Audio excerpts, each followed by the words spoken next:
Nakakabwisit tong Gcash na to. Nakakayamot.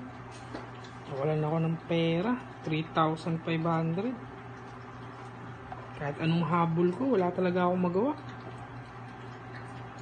Sinindan ako ng kapatid ko. Tapos saglit lang, minuto lang, nawala na kagad. Yan, nakakayamot.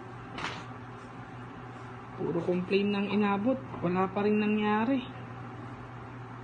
Hindi nila maibalik-balik yung 3,500 ko. Tagal-tagal na. Successful.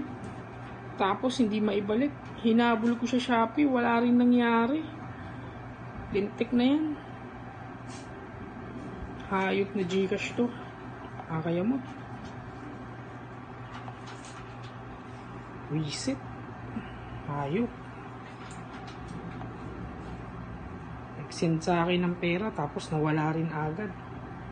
Kahit wala ka naman binibigay ng OTP.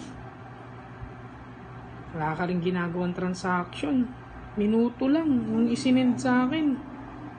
Tignan nyo naman to guys. Nakakayamot. Hindi mo alam kung saan ka pupuntang sektor. Alam kung saan pupuntang sektor para lang dito sa Gcash na to. Nakakayamot. Minuto lang nawala ang pera. Sinend sa akin, sabay nawala rin. Ayun, nakakabwisit. Sino di mabubwisit dito? Nakakayamot. Saglit lang to, oh. Nag-send sa akin kapatid ko, sabay nawala lang. Napunta raw sa Shopee. Habulin mo man yung Shopee, bali wala. Wala rin kwenta. Hayop na yan. Nakakayamot.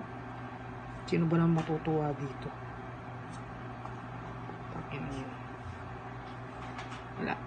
Wala kang magawa. Wala kung saan ako pupunta. Nakakayamot.